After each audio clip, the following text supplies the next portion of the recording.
A scientist spilled 2 drops of organic mercury on her hand. This is what happened to her brain. Have you ever heard of Quixer? No, I have not. A scientist spilled 2 drops of organic mercury on her hand. What the fuck is that shit? I'm gonna dumb it down so that it's really easy for you. It bad. It very bad. This is what happened to her brain. KW is a 48-year-old woman presenting to the emergency room with a progressive deterioration in balance, gait, and speech. She tells the admitting nurse that she had lost 15 pounds over the last 2 months and experienced Congratulations. several brief episodes of nausea and abdominal discomfort. You see, KW was a chemistry professor who researched toxic metal exposure. She had an influential career at a prestigious institution, and there were few, maybe none, in the world who knew the subject better than her. About 5 months earlier, she was transferring liquid dimethylmercury from a container when suddenly 2 drops from the tip of the pipette were spilled onto the dorsum or backside of her gloved hand. To her, this was an incident she had to actively recall as it was so minor and incidental. All right. I'm going to say this. I'm really sorry to the TA, but when I was in college, I had this TA for chemistry. He's a teacher assistant, right? And they all have their labs, right? Because they're all doing research. Well, it's like way after hours. I was up late at the university, like studying and shit. So anyway, I walk around this corner. I'm on my way home, right? I walk around this corner at the school, and there is my TA standing there in the middle of the hallway, pantsless, looking at me. And the first words out of his mouth are, "Oh, thank God you're here." I'm like, why don't you have your fucking pants on, dude? What is going on? And he's like, all right. So I was working with this, radioactive substance that gives you cancer if it gets on your skin. Anyway, I accidentally knocked the vial over. I'm like, aren't you a TA? You teach us not to do this shit. He's like, yeah, no, that's irrelevant. Don't even worry about it. So anyway, I knocked the vial over and it spilled all over my jeans. Well, I don't have an extra pair of pants, so I just had to take the jeans off as fast as I could. And now I'm here. Do you happen to have an extra pair of pants on you? I'm like, what the fuck? Like, what?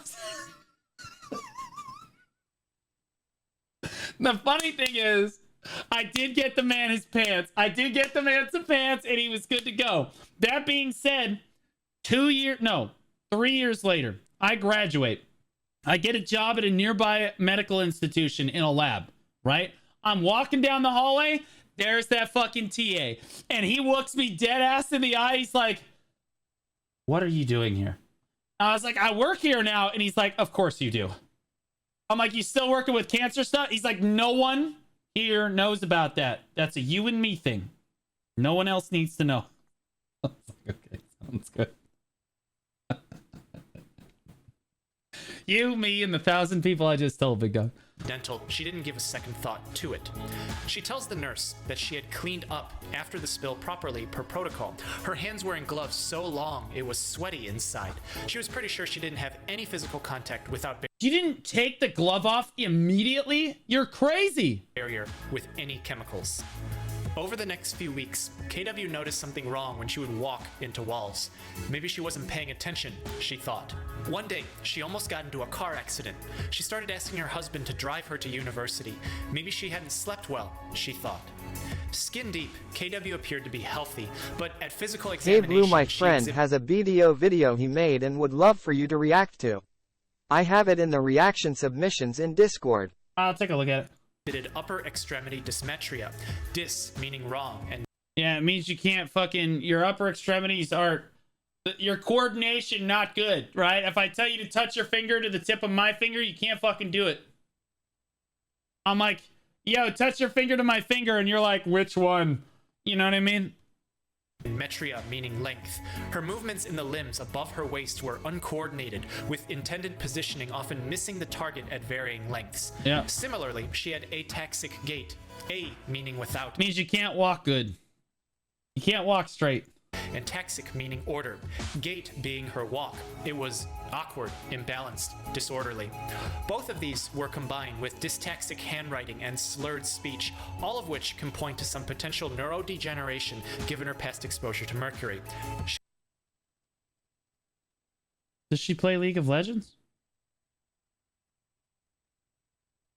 She was right to be concerned about her condition. As the days continued, KW reports that she has a tingling in her fingers that's getting stronger. She sees brief flashes of light in both eyes. She introduces a concept of white background noise that begins to wash away her normal hearing in both ears. Her gait becomes more ataxic, speech more slurred, field of vision more narrowed.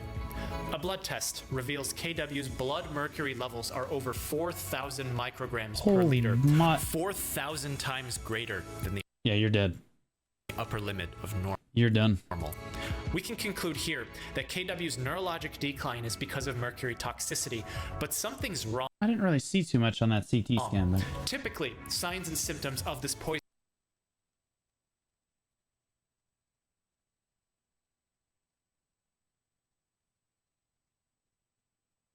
are resolved after exposure. I used to look at MRIs just like this. This is a sagittal plane MRI. So in other words, you've cut the brain in half. You're looking at it from the side, right? So you got the cerebellum here, right? This is the base of your skull right here. This is the foramen magnum right here. Okay, that's your pons right there.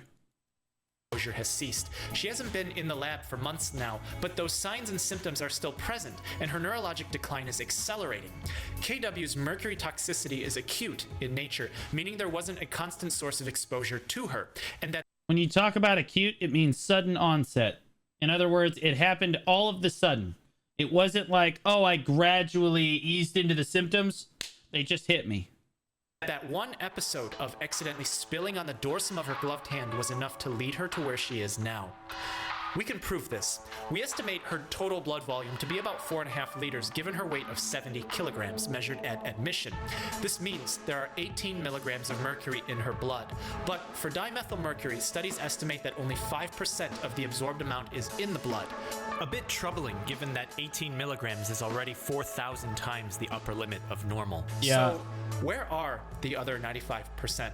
Well, there's a bit of basic chemistry to be known here. Elemental mercury is a metal, but dimethylmercury, the compound that KW was exposed to, is These are methyl groups. All methyl means is it's carbon with 3 hydrogens attached. That's it. So if it's dimethyl, it means it has 2 methyl groups attached to mercury. That's all that means. an organic mercury, something that does absorb well into the body tissue. The dimethyl moiety means that it's highly lipophilic. Philic meaning affinity for, and lipo meaning fat. So it preferentially... Oh, so yeah, if you have an affinity for fat, you're probably hydrophobic as well, which means you hate water. Actually mixes with the fat tissue in the body. Because blood is mostly... That is not good. ...water, then dimethylmercury would be found a lot more in the tissues and organs that can... Correct. So... All right, so if you really like lipids, lipids are hydrophobic. There are 2 different types. So there's hydrophobic, right? And then there's hydrophilic. Hydrophobic means you water fearing. Hydro meaning water, phobic meaning fear of. So you don't like water. You don't like water. Hydrophilic means you love water. Lipids are hydrophobic, meaning they hate water. Okay? And it likes lipids, which means it must also be hydrophobic, okay? Which means it hates water. It doesn't want to be anywhere near water. And if the lipids will absorb it, well, it probably just absorbs into the lipids just to avoid your bloodstream. Contain a lot of fat instead of the blood. So if 18 milligrams is 5%, Where's the comedy? I only see education. Well, sometimes we do education. then there's really a total of 360 milligrams mercury accumulated in her body at 5 months post-exposure. Given that the lethal amount in the body is around 400 milligrams and her neurologic condition is quickly deteriorating, KW is in trouble. Is there a way that we could somehow remove the mercury from her body? Well, maybe. Pulling stuff out of your blood is easier. Pulling stuff out of your fat, out of your lipids, that's much tougher. That's much harder. This brings us back to lipophilicity. Your body removes chemicals and drugs through a process called metabolism. The central idea behind it is to make... Yeah, it goes through the liver that takes out all the toxic shit, It goes through the kidneys, it filters out all the shit that you need, and then you piss out the rest of it. The chemical in question more water soluble, meaning it can dissolve in water, concentrate in the urine, and be excreted through the kidneys. This breakdown usually takes place in the liver, where chemicals are delivered by your blood as they flow through your body. The problem with dimethylmercury is that in the liver, it's broken down to methylmercury, which is still lipophilic. And even worse, it's known to bind to tissue, cause free radical damage and oxidative stress, and form complexes which accelerate. Okay, so that's really complicated. But if they're forming oxidative radicals, you guys remember what the mitochondria does? It's the powerhouse of the cell, right? Okay, right? That makes your energy. It makes energy. Well, your mitochondria also makes oxygen-free radicals too, very occasionally. And there are certain organelles in your cell that will come around and they mop up those free radicals. Well, the problem is, if this is making more free radicals, the free radicals are extremely toxic to your cell. They can cause mutations in overall apoptosis. They can cause all kinds of stuff. Honestly, you're not as worried about apoptosis as you are about the mutations. All of this to say that the free radicals that your mitochondria creates naturally sometimes, that's the mitochondria right there, are typically just expelled by the lysosomes and various other things that mop up your cell. But if there are extra free radicals your cell isn't prepared to deal with, they can cause serious damage. Cell death. The best solution here we can do is to trap the mercury inside a molecule that's water soluble on the outside. This is called Not the chelation. 1, 2, 3 thing again, we hate that. Oh, we didn't do the 1, 2, 3. We're fine. Use of a ligand that binds to organ. Okay, hold on. The best solution here we can do is to trap the mercury inside a molecule that's water soluble on the outside. This is called chelation, the use of a ligand that binds to organomercury molecules. The shape of In other words, they're going to put a big ass molecule in your body that only binds to mercury.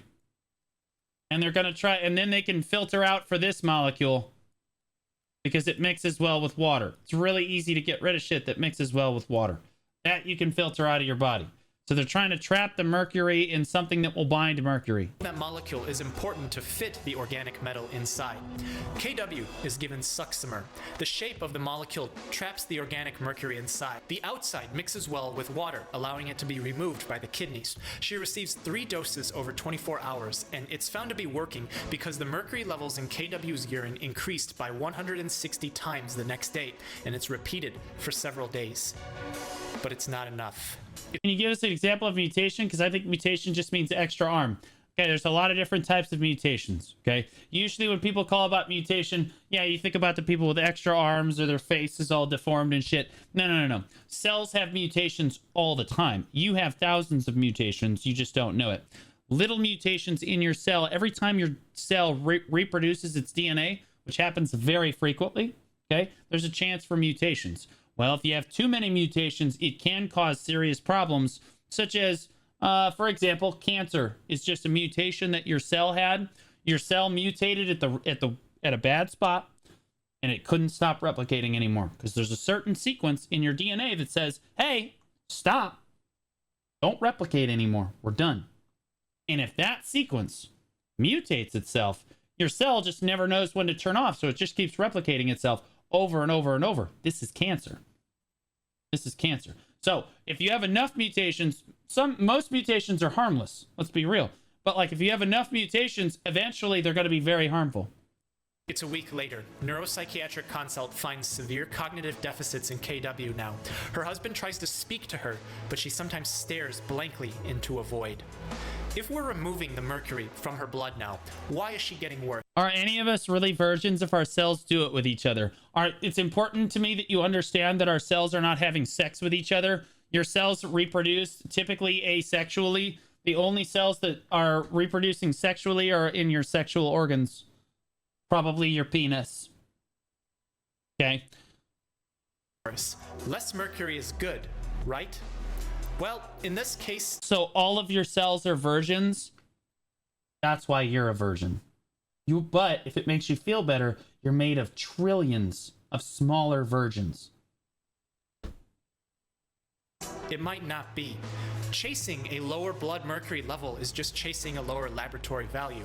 Clearly, just by looking at her, she's not getting any better. Her condition deteriorating has little to do with a lower number from the lab. Removing mercury from her blood isn't removing it from her organs. Yeah. So we've established two things. First is that the organic mercury KW came into contact with and its metabolite are lipophilic. The second is that the bulk Question: my kid's sister has a thing where she can't feel pain. Is that considered a mutation, or was it considered? Well, there's a lot of reasons you couldn't feel pain. It could be a genetic mutation of some kind, or it could be they experienced some sort of trauma which destroyed the nerve endings in their cells. So, like, if it's a trauma, then no, it's not a mutation. It's just something you experienced in life. But if it's genetic, like they inherited it and had it from birth, yeah, that's a genetic mutation. When you start out, you guys are one cell. Right? The sperm and the egg come together. You guys are one cell. Well, that cell replicates. Right? Now this is getting out of hand. Now there's two of them. Right? Then those two cells replicate, and now there's 4. Well, then those all replicate, and then there's 8. Well, in this early process, it's very important. There's a lot. Your cells right now in your body, they could fuck up. It's really not going to matter. Okay? Because if your cell fucks up, your body just says, fuck it, it's fine. Just trash that one. We'll make another one. No big deal. But at this stage, if your cells fuck up at this stage and you have a mutation, it's game over. Because that mutation will be carried on to the next trillions and trillions of cells, right? Because these are the founding cells. These are the founder cells. This is why it's important not to have trauma early on in pregnancy. Because it's just increasing the likelihood that your kid's gonna fuck up their cell's replication cycle. Of the mercury definitely isn't in her blood, but in fat tissue. Like when those chromosomes are lining up, man, you do not want to fuck with that. Exactly. It's like trying to tap alchemy stones. Always a small chance it's gonna turn into something else. Oh, Jesus.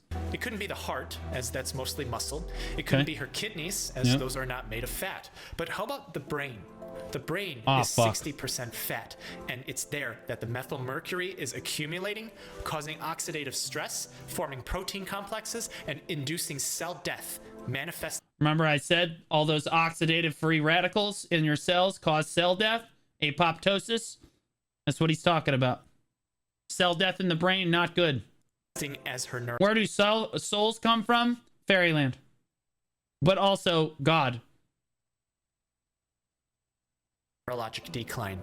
But it's not just limited to one organ, though. It's going through her entire nervous system. The axons of the nerves, which feed the brain stimuli, are covered by something called a myelin sheath, which helps conduct signals. Myelin is a substance that is also 60% fat. This mercury. Where does God come from? We made it up to explain shit that we don't understand.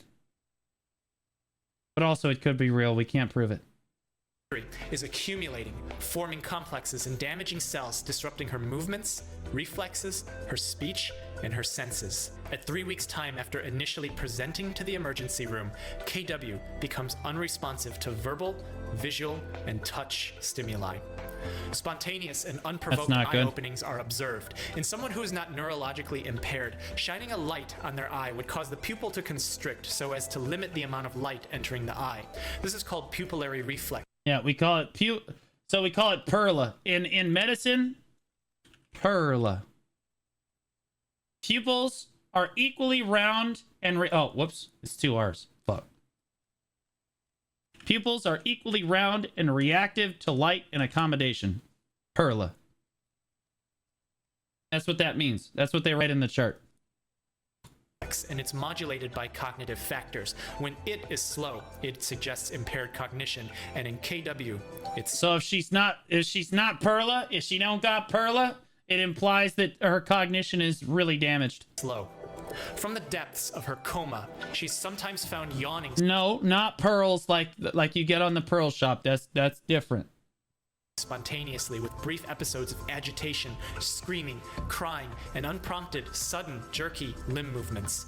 There's someone inside, but that person is trapped in a prison of their own comatose body. At the time of diagnosis, this is fucking nightmare fuel. Her colleagues believed that her work with mercury salts in the past were the culprit, that maybe she accidentally breathed in mercury vapors causing the toxicity, but further analysis showed otherwise. Mercury is detectable in the hair, and in 2mm increments of sample strands, the amount of free mercury. So what would they do to me if I got mercury poisoning? Found in her body halved every 75 days, with a maximum excretion recorded roughly 150 days before presenting to the emergency room. Holy fuck, that's big brain. Yeah, so they analyzed the hair sample to trace it back and figure out where exactly she had the exposure that's killing her. 150 days coincides with the 5-month time period she gave the admitting nurse. Dividing 150 days with a period of 75 means that 2 half-lives have passed since initial exposure at the time of measurement, when she had 4,000 micrograms per liter in blood. So instead of 360 milligrams total. Can we get some better fucking gloves? Honestly. KW was initially exposed to 4 times that amount. Bro, if you know you're working with some super lethal substances, I don't think that the fucking nitrile gloves are gonna cut it. Or 1,440 milligrams. That's almost 4 times the lethal amount in blood, and means at one point her blood mercury levels were likely 16,000 times the upper limit of normal. Given that those don't look the same, and that's not good, bro. The fact that this does not look the same as this is not a good thing. Mercury concentration of fresh Atlantic salmon is measured to be 0.022 parts per million, or 0.022 micrograms of mercury per gram of fish. Then to get to... Can she sue her boss company? Leave it to the Americans in chat to be like, can she sue to get money off this? She's going to fucking die. I don't think she fucking cares about suing, dude. 1,440 milligrams Holy of mercury shit. means that you would need to eat 65,000 kilograms, or 144,000 pounds of salmon. Her husband could do, yeah, absolutely. In one sitting to reach KW's exposure. Not only are the number of days physiologically consistent with KW's recollection of exposure, but the amount was too. Is Leslie not American? Leslie, what are you?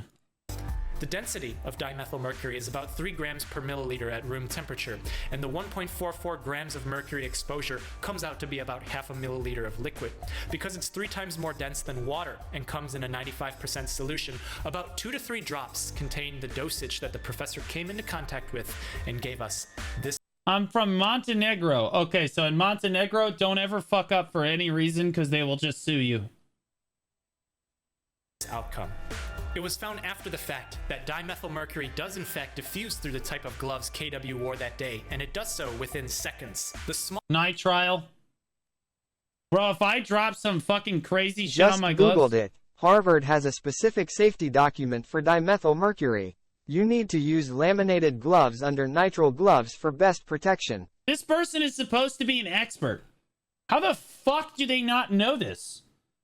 This person has published papers, has been studying this thing their entire lives. How do they not know what kind of fucking gloves to wear?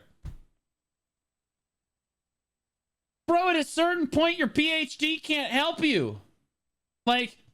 Small exposure, equivalent to a few drops, absorbed into her skin, embedded into her body, and caused delayed onset cerebral disease. It's difficult for people sometimes to realize the extent of injury that can present with I just Googled, guys. Well, no, it just emphasizes the point that this person has a PhD in it, studies it, is the foremost expert on it, and this guy fucking Googled it in 15 seconds and was like, oh yeah, no, you're supposed to be wearing different gloves for that. So it's really obvious she probably knew she was supposed to have different glove wear on and she was just being fucking lazy. I almost guarantee she fucking knew she was supposed to be wearing other glove wear. She'd done it a million times before. I'm just being fucking lazy. Threw on the nitrile gloves and sent it. What seems like trivial exposure. Even in KW's case, gloves get sweaty, so she may not have even felt any liquid that spilled onto the outside of the glove on her hand. That's cope. The concept of a delayed onset of disease several weeks to months after initial exposure is not uncommon. You've experienced it yourself. Infectious diseases famously have an incubation period that can range from a few hours to nearly a year before manifesting clinical symptoms. It happens every year when there's a new flu floating around, but can be extreme during the bubonic plague in Europe, where transmission can occur through touch and manifest itself within hours. Today, in China and Iran, farmers were unknowingly exposed to super warfarins used as rat poison. Warfarin is a drug that's commonly used today in patients who are at risk for stroke. It reduces that risk by It's blood thinners. thinning the blood, preventing it from forming clots. In a healthy person, bumping your arm forms a bruise, which is a form of bleeding. That bleeding Oh no, you can't. No, you can't afford to get hurt. stops due to clotting. Clots can break off and block blood vessels like those in the brain, causing stroke. Stopping clotting means that bleeding doesn't stop in patients who take too much warfarin, and those Yeah, so if you have too much warfarin, your blood doesn't clot anymore. You just don't ever stop bleeding. So even if you get like a minor cut or something, it's game over. You have to go to the hospital. farmers who were poisoned with super warfarins were found with I'm abnormal. You put an abnormal brain in my fucking... You think I haven't seen Young Frankenstein? Get the fuck out of here. massive abdominal hemorrhaging, accompanied with hematuria, the urination of blood, before Blood in the expiring urine. in the hospital due to exsanguination, the process of blood leaving the body in fatal amounts. Because fat doesn't flow as freely in your body as water, the residence time of lipophilic drugs into fat tissue can be on a longer time scale than hydrophilic drugs, allowing for things like super Oh, hydrophilic. We know what that means. Water loving, right, guys? warfarin and dimethylmercury to accumulate in the fat, metabolize slowly in the liver, and then release amounts into the blood until it reaches a lethal dose. Only 3 other cases of dimethylmercury poisoning were documented in history. In 1865, 2 lab assistants who were synthesizing it for the first time passed away several weeks after doing so. In the 1960s, another lab worker was exposed to it, and he too suffered a delayed neurologic decline in the same fashion as KW. Game over. In general, it's a good rule to not touch things if you don't know what they are. Be cognizant of what comes in contact But with she knew what it was. your skin. Unless you're a chemist, you probably won't come into direct contact with dimethylmercury the way that KW did. And don't forget, you would have to eat 65,000 kilograms of fresh Atlantic salmon in one sitting to get you to where she was. Holy For shit. KW, extremely high levels of mercury were found at autopsy in the frontal lobe of her brain. Microscopes revealed extensive neuronal loss and gliosis, an inappropriate proliferation of nerve supporting cells throughout her cerebellum, which controls motor function, explaining her dystaxia, dysmetria, and ataxic gait. Game over. Neuronal loss was found terrible. bilaterally across her visual and auditory cortices, explaining That's her not narrowing good. field of vision, as well as the white noise as it began to wash away her hearing before she slipped into coma. As expected, the amount of mercury found in her brain was 6 times that of the presence in blood, as the lipophilicity of methylmercury allowed it to access into the nervous system. There was little that could be done that day when 4,000 micrograms per liter of mercury was found in her blood. Because KW was a world-renowned expert in her field, she knew at diagnosis what was to become of her. Once symptoms appear in mercury toxicity this serious, there's very little that chelation therapy can do, as the toxin has started to absorb into neurologic tissue. The delayed onset served as a means for her to give advanced directives, to notify others about her story and warn them of the occupational hazards that they face every day. Today, those who handle dimethylmercury are to wear 2 pairs of gloves. One, a highly resistant laminate type that's found underneath How about that? another pair of long-cuffed neoprene or nitrile gloves. Her colleagues in the science community, as well as her family and the United States government, all worked together to bring about an extreme awareness of safety in science, a legacy that lives on today, decades later. KW, in both her science and her story, transcends the boundary of time.